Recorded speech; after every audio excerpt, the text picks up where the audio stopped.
พี่ชายขาดเคยจังเอาถึงบอกขาดไปถึงยังคุณฝันให้ถึงโลกอีสาน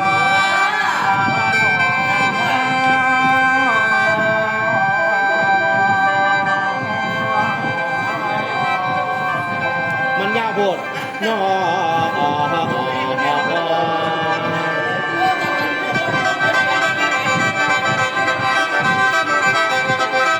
ไปรับนี่ใจเดินต่อโหลดเพราะมีวางโอ้ยเนี่ย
ติดตามกันด้วยครับพี่น้องเด้อ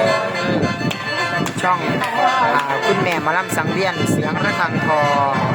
ชาแนลนะครับพี่น้องวันนี้ที่วัดเขากำแพงอำเภอหูพ่องสุพรรณบุรีครับบรรยากาศเมื่อปีนี้ฝนตกเลยบริเวณขึ้นเขาพื้นเสาแจ้งสีขึ้นทะเลผ้าพีผ้านองลูกศิษย์จากค่ายนั้นค่ายนี้มาสอบล่ำแซกกันครับพี่น้องยูซาล่าวัดเขากำแพงมาเด้อพี่น้องมามวนๆน้ำกัน